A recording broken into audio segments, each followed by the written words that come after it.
Hi, I'm going to go through some slides on some new methods for data-driven detection prediction of drug interactions and drug side effects. This is related to pharmacogenomics because in order to have a good ability to understand the effects of drugs at the molecular level, we need to be able to have a good mapping of drug effects to the phenotypes that they cause. We can't really depend on just the things that are in the FDA label because those are very focused on the intended effect of the drug.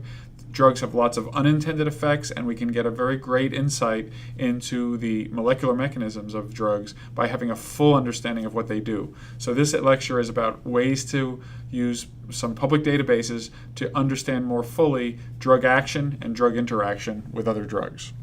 This is work that was done by Nicholas Tatnetti in my lab while he was a PhD student, and these slides are taken from Nick's talks about this work. So we're going to talk about data mining of the adverse event reporting system.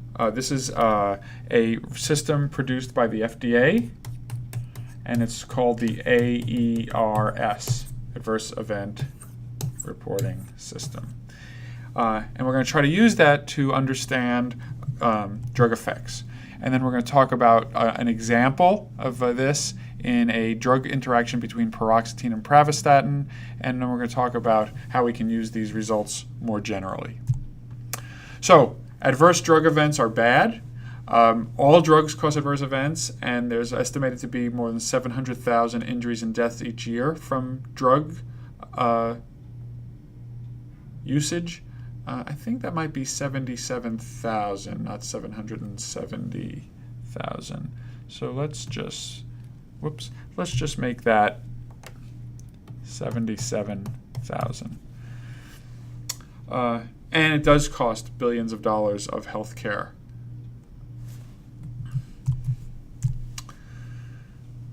A major cause of adverse events are drug interactions, where two drugs cause a problem when one alone would not. This often happens for pharmacogenetic reasons. For example, if two drugs are metabolized by the same cytochrome P450, then the first drug may overwhelm the ability of the body to do further. It may take up the enzyme's time, so to speak, 100%. And when you take the second drug, it doesn't have its usual metabolism because the enzyme is essentially not available. And that can lead to the equivalent of an overdose of the first or second drug. And as I say, this could happen when drugs target the same gene.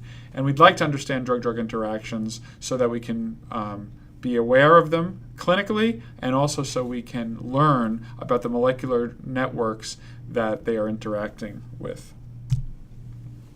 So this just shows that lots of Americans are on more than one drug, and in fact, as you are over 60 years old, 75% of people are on 2 or more drugs.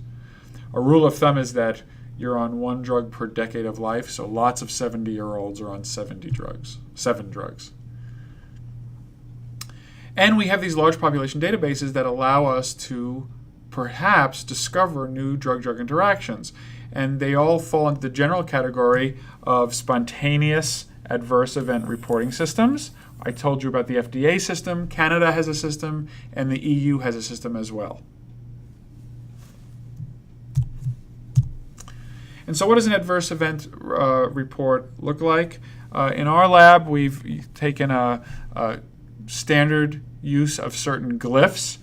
Triangles are always drugs.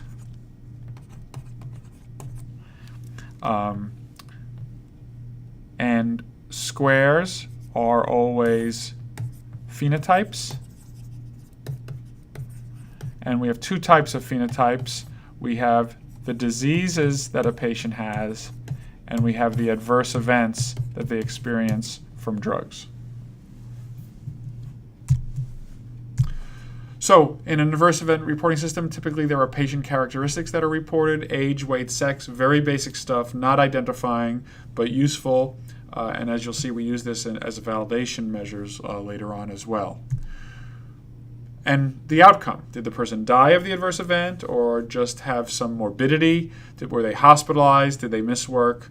There is a set of standard outcomes.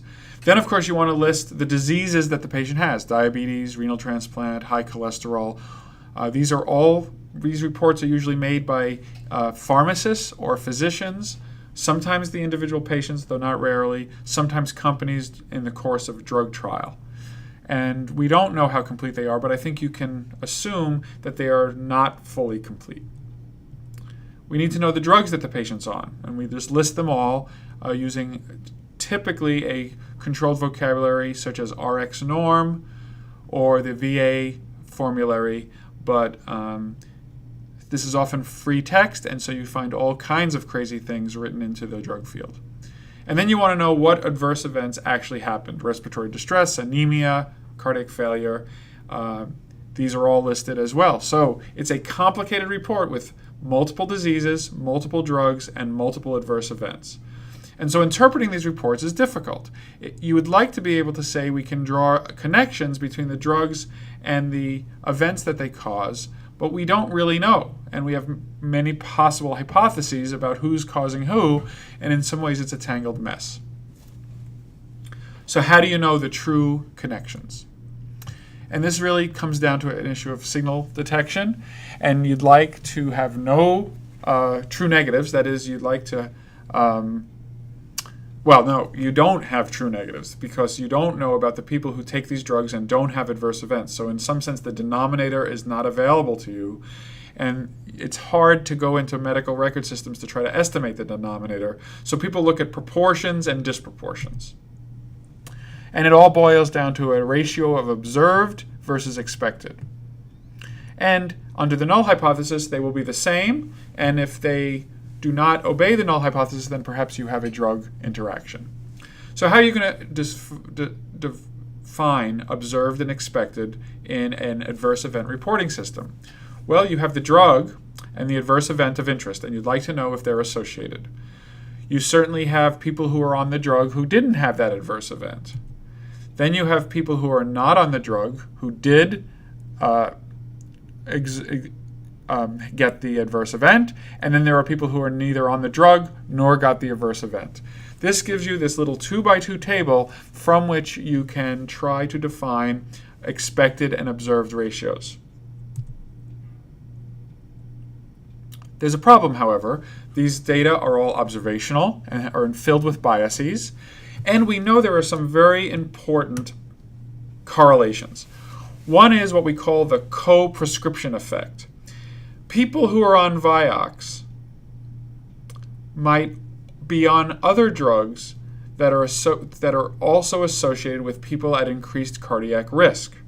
Therefore, if you see a connection between Vioxx and heart attacks, it's hard to know if the Vioxx is causing the heart attacks or if the other drugs are causing heart attacks, or the diseases which the person has or their high age might put them at higher risk for heart attacks. So it's extremely difficult to pin the adverse event on a particular drug because you have so many covariates in terms of co-prescribed drugs and also diseases. And then we have and the diseases fall under what we call the indication effect. Drugs given to a diabetic are more likely to be associated with hyperglycemia because diabetics get hyperglycemia. So if you're a drug that is given to more diabetics than not, you will appear to cause hyperglycemia simply because of the correlation. So these co-prescriptions and co-indications create a real statistical problem. And this leads to a high rate of false positives. In response to these high rates, there are methods which I won't go into. Some are called shrinkage methods, and they attempt to downweight association scores for which there is a little bit of evidence, but they don't account for these biases that I just mentioned. And then there's stratification, where you divide the group by age, by sex, by other covariates that you believe will mute the effect of the co-prescription or the co-indication. But there you're losing statistical power, and those methods are not so great either. Although these all have a very good literature and you should read about them. And then you can just manually inspect and prune based on common sense and based on ad hoc statistical and filtering techniques. And I must say that this is what the FDA tends to do. They have very skilled investigators at the FDA who look for signals using these imperfect methods and then try to disprove them and evaluate them by looking more carefully. So the PRR is the proportional reporting ratio, and it's the most basic statistic computed on that 2x2 table that we were looking at previously. And basically it says that the observed rate will be A over A plus B, and the expected rate will be C over C plus D. That is to say, the observed is people taking the drug over and getting the side effect over all people taking the drug, with and without the side effect. And the expected is people who are not taking the drug and the rates of seeing the side effect and not the side effect. And they should be the same if the drug is not associated with the side effect. The problem is there are these biases that we talked about, the co-prescription and the co-indication bias, and these are different for observed and expected, and they can, if you think of counts of observed expected, we're going to add these biases B0 and BE, which are very difficult to estimate. And we're going to get false positives when B0 is greater than BE, when we're seeing more things observed than expected. And this is unfortunately very common in a reporting system where you're only getting the reports from pharmacists and physicians and companies that they see, and therefore B0 can be inflated because of interest or because of reporting requirements or other reasons why you would see more things observed than what would be expected. And that's a big problem. So there is a thing called propensity score matching, which corrects for these measured covariates. And the idea is to identify controls and model the likelihood of a patient being selected using these covariates. The idea is if you know the age, the sex, the weight, the other drugs that the person is on, the other indications, and other clinical variables, you can get controls who are much better matched to the cases, and then therefore your BE and B0 will first of all get smaller and second of all tend to be similar. The problem here is you have to measure all of these covariates, and these are not always, especially the clinical ones, are not always present in the spontaneous adverse events system.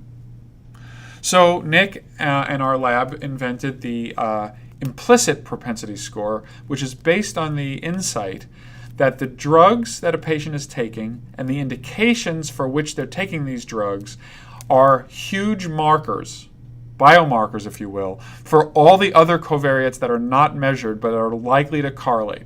So for example, if I give you a list of drugs that a patient is on, that may tell me implicitly information about their sex or about their age. It may tell me about other diseases that they have, and therefore drugs and the diseases that a patient has are useful as proxies. And so we wondered if we could use that to improve propensity score matching without having all these covariates measured. And here's the idea.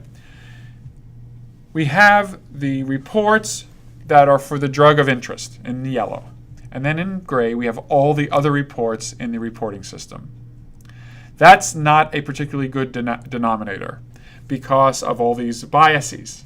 So the first thing we're going to do is reduce the gray area to only reports that have similar prescriptions, similar other drugs to the drugs in the yellow, to the cases in the yellow circle, and we're going to limit it to reports that also have the same indications that are seen in the yellow cases.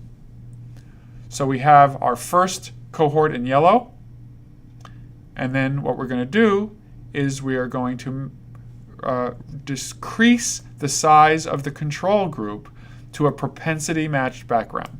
So in the case of hyperglycemia and diabetes drugs, we know that the observed frequency of seeing hyperglycemia associated with diabetes drugs is 18%.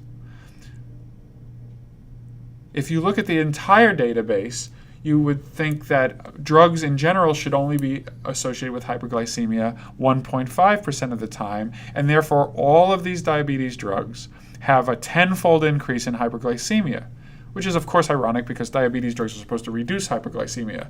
It's, however, as I mentioned, simply a side effect of the fact that people with diabetes have hyperglycemia.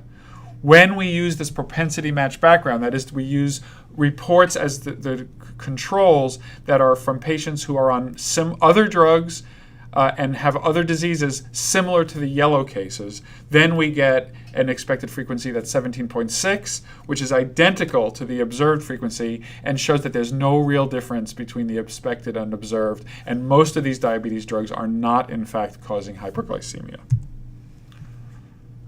So this is a great graph that shows on the x-axis how strong the correlation is between a drug and a disease. That is to say, how often a drug and a disease are seen together in an adverse event report. And on the y-axis, you see the probability of a false association with other adverse events that are known adverse events of the indication and therefore need not be associated with the drug. And as you can see, as the correlation between the drug and the disease increases, the probability of a false, unnecessary false positive also increases. That's going to lead to false positives where all of these drugs are associated with a side effect that really is a side effect of the indication. And in fact, this is the example we were talking about before of hyperglycemia and diabetes drugs. But we can correct for this bias by using these more carefully defined control groups. And what we see here is the original PRR for all of these drugs that are known to be given to diabetics and hyperglycemia. When we use a more appropriate background, all of them move below the significance level, and basically expected and observed are the same. And in fact, none of these drugs biologically are expected to cause hyperglycemia. We can also do this for antiarrhythmics and patients who have arrhythmias. Again, the original is the diamond, and the corrected is the circle. Most of these drugs that are given for arrhythmia don't cause arrhythmia, and that's seen in the corrected PRRs where the black circles move to the left of the cutoff for a significant association. Some remain, however, and those are worth following up, like dofetilide. So if we take our original graph of the correlation strength versus the probability of a false association, and if we then apply our correction method using a more careful background, you can see that this bias is removed for a large part. Not totally, but in general it's flat so that the correlation does not predict the false association any longer. We also see that this implicitly corrects for lots of other biases. We did not give any information about age, and in fact, age is correlated with heart attack. When you, however, recompute heart attack risks for drugs, then the age drops out as an important cofactor because age is correlated with drug use, and if you use appropriate background drugs, then the age no longer is an independent variable that can predict heart attack. It's a little bit complicated, I know, but the idea is that our background drugs are telling us the age essentially, and therefore subtracting it out as a covariate, even though we're not measuring age or using age in the calculation. So here we have a set of age differences where the original proportions seem to be very, very large in the colored squares, but that after correction, most of them go away. A few don't, and those are the ones that are interesting. We can also correct for gender in this way. Obviously, there are certain drugs that are only given to men or women, and if you use those background drugs appropriately, you can remove the effect of correlation with sex and drug side effects. And here's a flattening out again of the PRR score based on the degree to which males take that drug. The idea here is there were drugs that, because they were taken more in males, seemed to cause side effects particular to males. Those side effects were not really being caused by these drugs. They were a result of the correlation with the drugs being used in males. The largest cases are shown here on the right, where men are taking the drug 60 to 80% of the time and therefore are transferring risk for male diseases as false positives for these side effects of drugs. So here again we can look at Vioxx and myocardial infarction. And because Vioxx does cause myocardial infarction, there are a bunch of other drugs that are taken with Vioxx that might appear to cause myocardial infarction, but once they are corrected, it is clear that all except for Cerevastatin are in the clear, so to speak. Cerevastatin was withdrawn, by the way, and still has a significant risk for myocardial infarction based on this analysis. I'm not going to talk about that. I'm just going to say that we therefore can capture bias, and we can handle under the previous method characterizes uncharacterized bias. And now I want to talk about the problem of under or non-reporting of adverse events. So in this part of the talk, I want to recognize that if there are no reports associating a drug with a side effect, then it is unlikely that any of the methods we've been discussing will be able to detect it because they need the expected and the observed reports. How can we approach this problem? And the idea behind the second part of our talk here is that diseases can be identified by the side effects that they elicit. Let's take diabetes as an example. Diabetes may be unmeasured, but it has a large effect on glucose. It might also have effect on other minor effects that might be recorded in the adverse event reporting system. So, for example, you might see side effects that are measured that give you an indication that there might be another major effect going on that is not detected or not reported. So, for example, you may have diabetes. You might not get diabetes reported as an adverse event, but you may see hyperglycemia or other things associated with diabetes. And the question is, can we combine all of these minor effects into a signature that allows us to recognize the major effect that is not reported? So, for example, in type 2 diabetes, we might see numbness, pain, and increased blood glucose in the adverse event report, and that may be an indication that the patient has diabetes. Thus, in principle, we can infer diabetes as a side effect even though it's never reported. All that's reported are these other side effects. So we created a method to do this, and we compared it to known interactions and ones in the VA drug-drug interaction list. And here's an example of our ability to build a classifier that recognizes diabetes based not on the report of diabetes, but based on these harbinger symptoms. And it's not perfect, but it's between 70 and 75% accurate in detecting diabetes based on these other measures. We also have shown that you can use these latent variables, these measured variables, to detect latent presence of hypercholesterolemia, depression, hepatotoxicity, hypertension, with different degrees of accuracy. We can also use the electronic medical record to confirm such discoveries.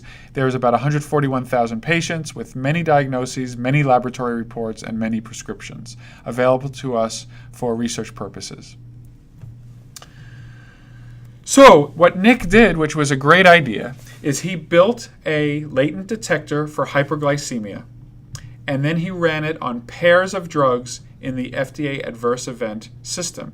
And he found that two drugs, paroxetine, which is an antidepressant, and pravastatin, which is an anti-cholesterol drug, together had a very high score with the latent signs of hyperglycemia or diabetes.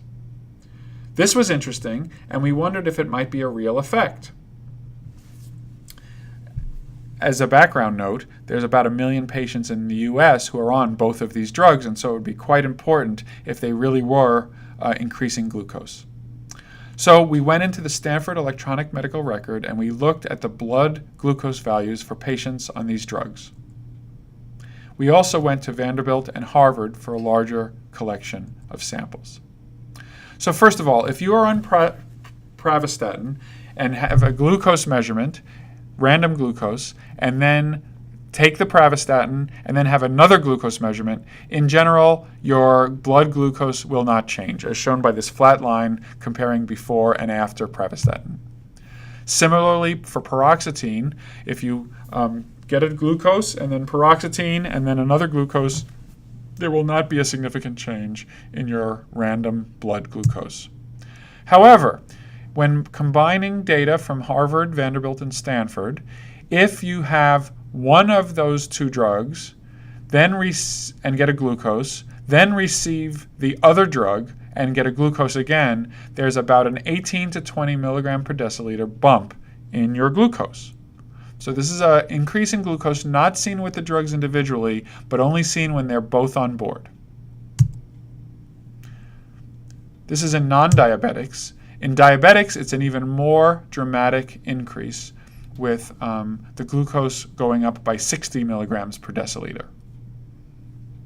So let's summarize. We built a detector for hyperglycemia using these latent symptoms in the adverse event reporting system. We applied it to the adverse event reporting system, and we found a signal for a pair of drugs together. We then went into electronic medical record, and we found that indeed patients on these two drugs seem to have their glucose going up. Now, of course, there's a lot of confounders, and we checked other combinations of SSRIs and statins, and this was not a general effect, but was only seen with these two drugs. We also looked at the time of the day that the glucose values were taken and saw no correlation, and we also looked at other medications that the patients were on. This is all detailed in the paper by Tatnetti that is referenced on the previous slide. And none of these were significant. So we tested these in mouse. We took an insulin-resistant mouse model. These are like pre-diabetic mice. We gave 10 of them a normal diet, 10 of them a high-fat diet. To simulate pre-diabetes, it was butter and Sprite. We also gave 10 mice pravastatin plus the high-fat diet, 10 mice paroxetine plus the high-fat diet, and 10 on the combination. And lo and behold, when you measured their fasting glucose, rats on the combination of pravastatin and paroxetine had a much higher glucose than mice on either one or the other. So this was biological evidence that our informatics mumbo-jumbo was actually working. So, using these methods, we reduced the noise and removed bias. We filled in missing drug adverse events that were not even reported based on these latent signals, and we validated them with electronic medical records and some biological experimentation. As a side effect, we were able to publish a database called Offsides, available on the PharmGKB, which lists 150,000 side effects of drugs after correction for our implicit proportionality that are detected in the adverse event database. 20,000 of these are very high confidence, and many of them we were able to see effects in the Stanford electronic medical record. We also published a database available on PharmGKB called Two Sides, which is a drug-drug interaction database, which has 4 million interactions and 1,300 side effects. About 600,000 of those interactions are very high confidence, and this is available in public on PharmGKB. As part of that work, one of the side effects we observed was, one of the drug-drug interactions was between thiazide diuretics and antidepressants, SSRI antidepressants. We saw an increased incidence of prolonged QT. So basically, we looked at the FDA database, we did our proportionality correction by choosing correct baseline groups, and we found a signal for thiazides and SSRIs seeming to cause abnormal EKGs. We went into the Stanford medical record, and this is what we found, was that you can see thiazides and SSRIs alone versus on the x-axis the days of treatment or the days of exposure and the onset of EKG abnormalities. And then we have the black solid line is the combination, and as you can see, the rate of patients getting problems with their EKG is markedly increased. I should say, what we're plotting here is the percent of patients without a problem. So as it goes down faster, it means they're accumulating a problem faster. And this uses all the technologies described previously. And I think I will skip over this. You've heard about the paroxetine and pravastatin story. I should say we don't have a molecular mechanism, so coming now back to pharmacogenetics, we still have work to do because we need candidate genes and networks that would explain this effect. So the summary, and I know I've gone fast, I apologize for that, but I wanted to give some sense of what these slides meant, was that we can correct for biases introduced by hidden covariates using this implicit background matching of co-prescribed drugs and co-indications that gives us a better baseline for calculating expected versus observed. We can infer the presence of drug events that are not even recorded using the presence of correlated symptoms. We can use electronic medical records and model systems to very efficiently and inexpensively validate these interactions. And we can make these databases available to others for discovery and perhaps implementation of guidelines to modify drug usage in response to the evidence for new adverse events or new drug-drug interactions. So that ends what I wanted to say here. Thank you very much for your attention.